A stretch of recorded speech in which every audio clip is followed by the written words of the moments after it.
سے بہرما فرمائے۔ رب ذوالجلال جل وعلا اپنی ذات میں، اپنی صفات میں کسی کا بے نیاز، ہر شخص اس کا نیاز مند، وہ سب سے بے نیاز۔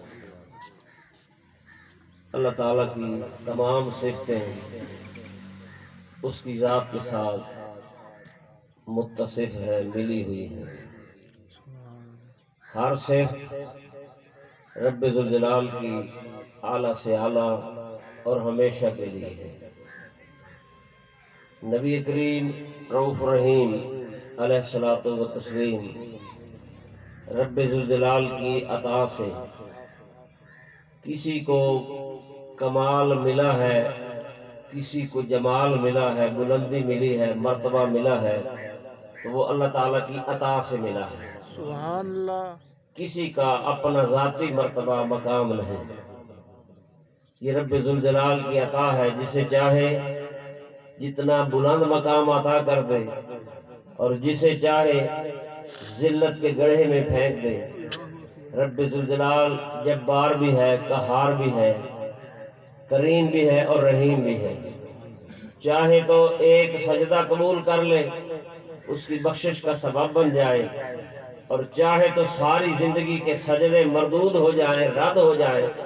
رب ذوالجلال زمین پہ ہر جگہ سجدے کرنے والے کو فخرج انک من الصاغرین، اے ابلیس تو میری بارگاہ سے نکل جا، تو مردود ہو گیا الی یوم الدین، قیامت تک۔ سجدے کام نہ آئے، سجدے کس لیے کام نہ آئے کہ اللہ تعالیٰ کے حبیب پاک صاحب الاولاق احمد مجتبی محمد مصطفیٰ صلی اللہ تعالیٰ علیہ وآلہ وسلم کی رسالت نبوت کا احترام نہ کیا، توحید پہ اس کا ایمان ہے، رب رب کہتا رہا، اللہ تعالیٰ کی تسبیحات بیان کرتا رہا، ذکر رب ذوالجلال ہمیشہ کیا، کروڑوں سال کیا، ہزاروں برس نہیں کروڑوں سال اس نے رب کا ذکر کیا، توحید کو مانتا رہا۔ صرف توحید کو ماننا، رب کو ایک ماننا ایمان نہیں ہے، اسلام نہیں ہے۔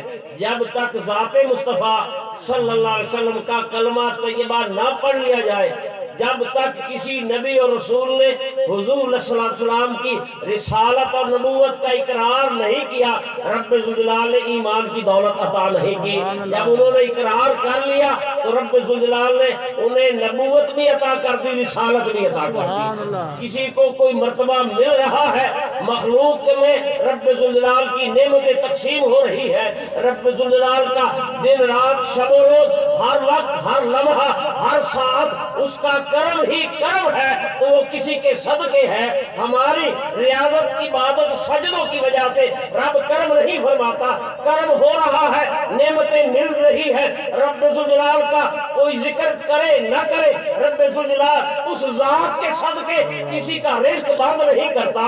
جو رب کو نہ مانے، رب ذوالجلال اس کا رزق بھی بند نہیں کرتا۔ یہ اس کی وجہ نہیں، وجہ اپنے حبیب پاک صلی اللہ علیہ وسلم۔ نعرہ تکبیر، نعرہ رسالت، نعرہ حیدری، نعرہ غوثیہ، علماء اہل سنت۔ حضور سید الکونین، سید المرسلین، خاتم الانبیاء، محبوب کبریا احمد مجتبی محمد مصطفیٰ صلی اللہ تعالیٰ علیہ وآلہ وسلم کو رب ذوالجلال نے جن صفتوں سے نوازا ہے، وہ صفتیں نبی پاک صلی اللہ علیہ وسلم کی رب ذوالجلال کی عطا کرتا ہے، آپ کی ذاتی صفتیں نہیں ہیں، مگر ان صفتوں کے اندر کمال ہی کمال ہے، مرتبہ ہی مرتبہ ہے، مقام ہی مقام ہے۔ رب ذوالجلال کے حبیب پاک صلی اللہ علیہ وسلم کی کسی صفت کے اندر، علم کے اندر، آپ کے مرتبے کے اندر، آپ کی عبادت کے اندر، یہاں تک کہ حضور صلی اللہ علیہ وسلم کے جسم اطہر کے ساتھ جس کپڑے کا تعلق ہے، اس کپڑے کو اگر کوئی شخص میلا کہتا ہے، مفسرین محدثین نے تو یہاں تک فرمایا کہ نبی پاک صلی اللہ علیہ وسلم کے بٹن کو کوئی شخص میلا کہتا ہے تو فرمایا وہ مومن، مسلمان نہیں رہتا۔ یہ چھوٹی سی بات نہیں، یہ بٹن کس کے ساتھ ہے؟ بٹن کا تعلق کس کی ذات کے ساتھ ہے، یہ دیکھو۔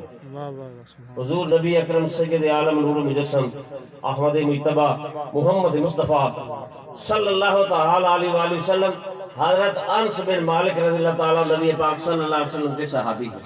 انہوں نے آپ کی دعوت کی۔ نبی کریم رؤوف رحیم علیہ الصلوۃ والتسلیم جب دعوت سے کھانے سے فارغ ہوئے، اس نے ایک رومال تولیہ پیش کیا۔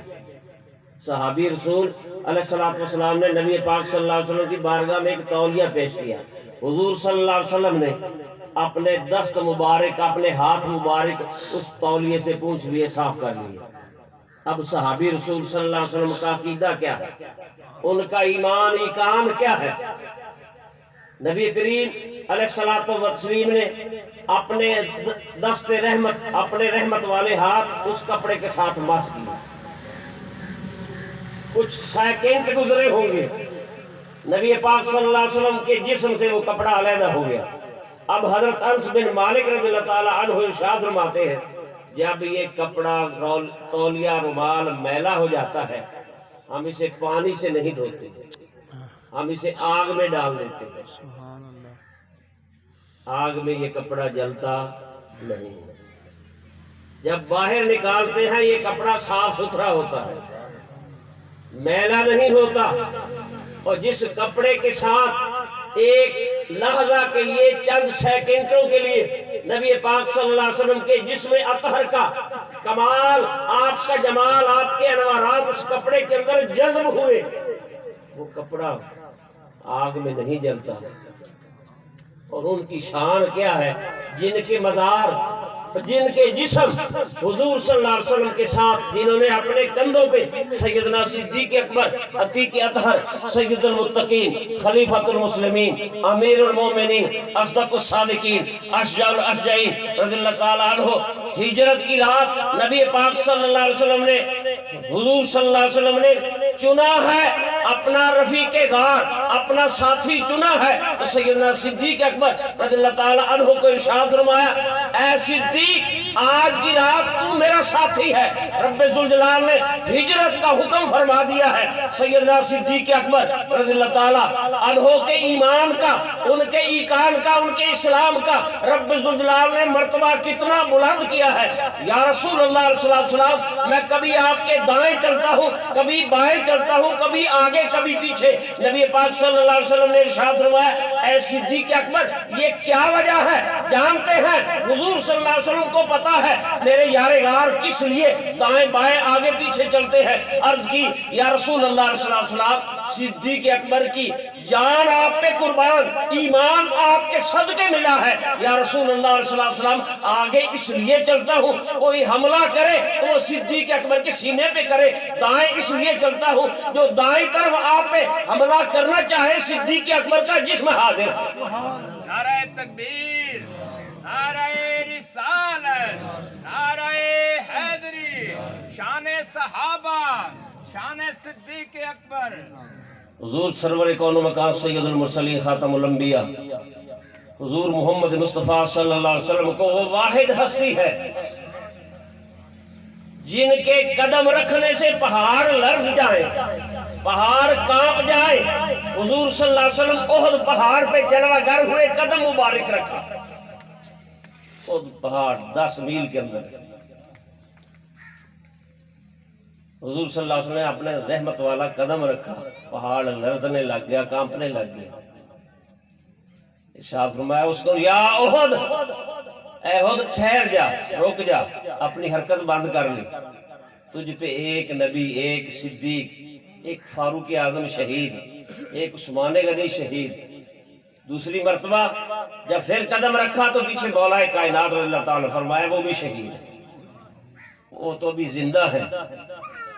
نبی کو پتہ نہیں کہ شہید ہوں گے یا نہیں، سرکار جانتے ہیں انہیں شہادت کا مرتبہ ملے گا۔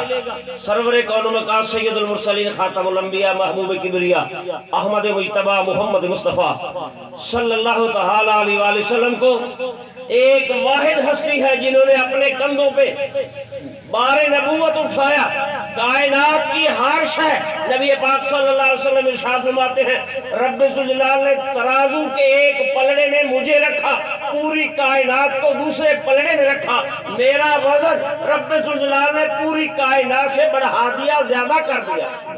اور پوری کائنات جن کے وزن کے سامنے کچھ حیثیت وقت نہیں رکھتی، ان کا جسم اطہر کن کے کندھوں پہ ہے؟ سیدنا صدیق اکبر رضی اللہ تعالیٰ عنہ کے کندھوں پہ۔ نبی کریم رؤوف رحیم علیہ الصلوۃ والتسلیم کے ساتھ یہ دو مقدس ہستیاں سیدنا صدیق اکبر، سیدنا عمر فاروق رضی اللہ تعالیٰ عنہما، نبی پاک صلی اللہ علیہ وسلم جب بھی گھر مبارک سے، سفر سے، حضر سے، قیام سے نبی پاک صلی اللہ علیہ وسلم تشریف لاتے ہیں، دائیں صدیق اکبر ہوتے ہیں، بائیں عمر فاروق رضی اللہ تعالیٰ عنہما ہوتے ہیں۔ نبی پاک صلی اللہ علیہ وسلم نے ارشاد فرمایا اے صحابہ جیسے ہم دنیا میں ہیں اسی طرح قبر میں ہوں۔ اسی طرح جب قبروں سے باہر نکلیں گے دائیں صدیق اکبر ہوں گے، بائیں عمر فاروق ہوں گے، جب ہم جنت میں جا رہے ہوں گے دائیں صدیق اکبر ہوں گے، بائیں عمر فاروق رضی اللہ تعالیٰ عنہ ہوں گے۔ کپڑے کا جسم سے تعلق ہو جائے وہ آگ میں جلتا نہیں، اور جن کے جسموں کا تعلق صدیوں سے حضور صلی اللہ علیہ وسلم کے قبر انور کے ساتھ نہیں، جسم اطہر کے ساتھ ہے، وہ جہنمی کیسے ہو؟ وہ بعد وقت ہے۔ نبی پاک صلی اللہ علیہ وسلم نے ارشاد فرمایا آخر زمانہ میں ایسے لوگ ہوں گے جو میرے صحابہ کو برا کہیں گے، تبرہ کریں گے، گالیاں دیں گے، فرمایا ان کے پاس نہ بیٹھنا، ان کے رب کی لعنت ہے۔ نبی کریم رؤوف رحیم علیہ الصلوۃ والتسلیم کی بارگاہ میں ایک جنازہ لائے گیا، حضور صلی اللہ علیہ وسلم مجسم رحمت ہے، ہر ایک کے لیے رحمت ہے، ارشاد فرمایا اس کی میں نماز جنازہ نہیں پڑھتا۔ سرکار دو عالم علیہ الصلوۃ والتسلیم نے کسی کی نماز جنازہ پڑھانے سے انکار نہیں کیا، ساری زندگی کا گناہ گار ہے، جنازہ پڑھانے سے انکار نہیں کیا۔ سرور کون و مکان سید المرسلین علیہ الصلوۃ والتسلیم مدینہ طیبہ کے راستے میں جا رہے ہیں، سیاہ رنگ کا غلام فوت شدہ جسم اس کا پڑا، کسی نے اٹھایا نہیں، مردہ حالت میں ہے۔ نبی پاک صلی اللہ علیہ وسلم نے ارشاد فرمایا اسے اٹھاؤ، غسل دو، کفن دو، میں اس کی نماز جنازہ پڑھتا ہوں۔ جنازہ تیار ہو گیا، نبی پاک صلی اللہ علیہ وسلم آگے بڑھے، سیدنا عمر فاروق رضی اللہ تعالیٰ نے عرض کی یا رسول اللہ علیہ وسلم یہ تو زمانے کا گناہ گار ہے، آپ اس کی نماز جنازہ نہ پڑھیں۔ نبی پاک صلی اللہ علیہ وسلم نے اس کی نماز جنازہ ادا فرمائی۔ گواہی کون دے رہے ہیں؟ سیدنا عمر فاروق رضی اللہ تعالیٰ عنہ کہ زمانے کا گناہ گار ہے، مگر حضور صلی اللہ علیہ وسلم نے اس گناہ گار کی نماز جنازہ پڑھائی۔ دوران نماز حضور صلی اللہ علیہ وسلم اس گناہ گار کی نماز جنازہ پڑھا رہے ہیں۔ نماز جنازہ پڑھاتے ہوئے حضور صلی اللہ علیہ وسلم نے 3 مرتبہ سبحان اللہ سبحان اللہ سبحان اللہ فرمایا۔ دوران نماز پڑھتے ہوئے 3 مرتبہ سبحان اللہ فرمایا۔ ہم نماز میں سبحان اللہ کہہ دیں نماز ٹوٹ جائے گی۔ امتی اور نبی میں یہ فرق ہے، امتی نماز میں کوئی کلام کرے نماز ٹوٹ جائے، اور نبی کلام کرتا رہے، نبی چلتا رہے، نبی مسجد نبی سے باہر آ جائے نماز ٹوٹتی نہیں۔ حضور صلی اللہ علیہ وسلم کے صحابی کو نبی پاک صلی اللہ علیہ وسلم نے بلایا، وہ نماز پڑھ رہے تھے۔ نبی کریم علیہ الصلوۃ والتسلیم کی بارگاہ میں نماز پڑھنے کے بعد ایمان پہ دستک دو، تیرا ایمان کس نہج پہ ہے؟ نبی ہم جیسا نہیں، نبی کسی جیسا نہیں۔ رب ذوالجلال نے تو نبی کو بے مثل بے مثال بنایا ہے۔ حضور صلی اللہ علیہ وسلم نے ارشاد فرمایا صحابی تجھے بلایا تھا، عرض کی یا رسول اللہ علیہ السلام میں نماز پڑھ رہا تھا۔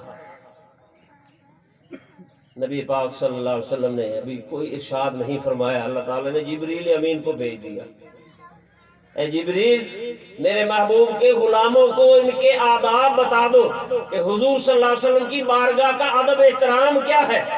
استجیبوا للہ وللرسول اذا دعاکم، نبی پاک صاحب الاولاق علیہ الصلوۃ والتسلیم کے حضور جبریل امین حاضر ہوئے۔